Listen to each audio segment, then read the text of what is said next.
നമ്മുടെ ലൈഫ് നമുക്കുള്ളതാണ്. നമ്മൾ അത് ഏത് സിറ്റുവേഷൻ പോയാലും നമ്മൾ തരണം ചെയ്യണം. അലീഷയെ ആദ്യം കാണുമ്പോൾ ഒരു കൊച്ചുകുട്ടി ആയിട്ടേ തോന്നുള്ളൂ. ഈ കൊച്ചുകുട്ടി എന്തിനാണ് ഈ ഒരു ഓട്ടോയുമായിട്ട് ഇറങ്ങുന്നതെന്ന് ആദ്യം നമുക്ക് തോന്നിപ്പോവാം. പക്ഷെ അങ്ങനെയല്ല. അലീഷയെ പരിചയപ്പെട്ട് കഴിഞ്ഞപ്പോഴാണ്, കഴിഞ്ഞ ഡിസംബറിലായിരുന്നു ലൈസൻസ് എടുത്തത്. ഞാനിപ്പോൾ +2 പത്തരിപ്പാലം NIS ഓപ്പൺ യൂണിവേഴ്സിറ്റിയിലാണ് പഠിക്കണേ. എല്ലാവർക്കും ഡൗട്ടാണ്, ഏജ് ആയോ, ലൈസൻസ് എടുത്തോ എന്നൊരു ഡൗട്ടാണ് എല്ലാവർക്കും. ഇപ്പൊ വണ്ടി കയറിയാൽ തന്നെ ആൾക്കാർ ആദ്യം ചോദിക്കും ലൈസൻസ് ഉണ്ടാന്ന് ചോദിക്കും. എന്നിട്ട് വണ്ടിയിൽ തന്നെ കയറാറുള്ളൂ.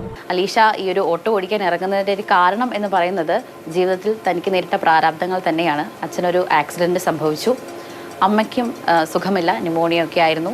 അങ്ങനെ ജീവിതത്തിൽ കഷ്ടപ്പാടായപ്പോൾ ഒന്നും നോക്കിയില്ല, ഒരു ഓട്ടോ എടുത്ത് താൻ ഇറങ്ങി എന്നാണ് പറയുന്നത്. പപ്പക്ക് ആക്സിഡന്റ് ആയി, മമ്മിക്ക് ന്യൂമോണിയ വരെ വന്നായിരുന്നു. ഒരു 2 മാസത്തോളം പപ്പക്ക് റെസ്റ്റ്, മമ്മിക്ക് 6 മാസത്തോളം റെസ്റ്റ് ആയിരുന്നു. അപ്പോൾ ഞങ്ങൾക്കൊരു ബിസിനസ് ഉള്ളത് മൊത്തം അടവരെല്ലാം പോയി. ഒന്നും ചെയ്യാൻ പറ്റാത്ത അവസ്ഥയായപ്പോൾ ഫുഡ് ഉണ്ടാക്കാൻ പൈസ ഇല്ലാത്ത അവസ്ഥയായി. അപ്പം ഞാൻ ഓട്ടോയ്ക്ക് എടുത്തിറങ്ങി.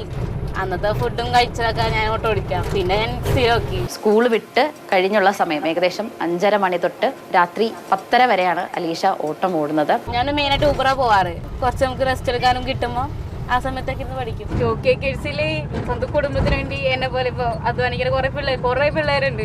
എന്ത് സാഹചര്യത്തിൽ നമ്മൾ നമ്മുടെ ഹോപ്പ് വിടാണ്ട് നമ്മൾ പിടിച്ചു നിൽക്കുക. കാരണം നമ്മുടെ ലൈഫ് നമുക്കുള്ളതാണ്.